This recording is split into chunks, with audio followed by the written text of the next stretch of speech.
नमस्कार दर्शक बंधु बृहत शिव पुराण उपरे आधारित आमर स्वतंत्र कार्यक्रम ओम नमः शिवायर आउ एक नूतन अध्याय को आपण मानकु स्वागत करुछि। हिंदू धर्म में बेल गछर विशेष गुरुत्व रही। तुलसी ओस्त एवं बरगछ परी बेल गछ को मध्य शास्त्र रे गुरुत्वपूर्ण विवेचना करा जाय। विशेषकर भगवान शिवं पूजा रे बेल गछर काठ पत्र फूल एवं फल व्यवहार करा जाय। धार्मिक ग्रंथ रे भगवान शिवं महत्व जेतिके उल्लेख करा जायछि, बेल गछर महत्व मध्य समान भाव रे उल्लेख करा जायछि।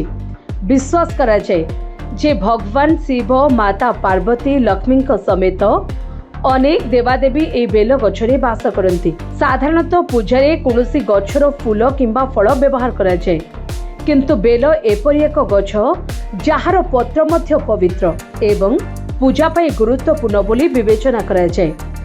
शिव पुराण रे एहाकु एक ऐश्वर्य वृक्ष भाव में वर्णना करा जायछि। बेलपत्र शिवंक पाई अत्यंत प्रिय अटे, सेथिपाई भगवान शिवंक सहित जड़ित समस्त पूजा रे बेलपत्र निश्चित भाव में अर्पण करा जाय।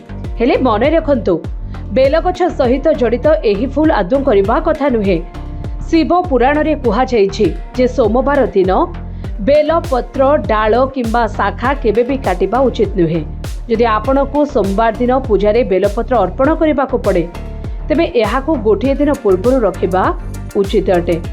तेबे केवल सोमवार नुहे, सोमवार सहित अष्टमी नवमी चतुर्दशी अमावास्या एवं संक्रांति रे मध्य बेलपत्र छिड़ाइबा उचित नुहे। कुहा जाए बेलगछ काटिबा द्वारा जने व्यक्ति को अनेक दुख घेरी रही थाए एवं परिवार सुख नष्ट हेबाकु लागे।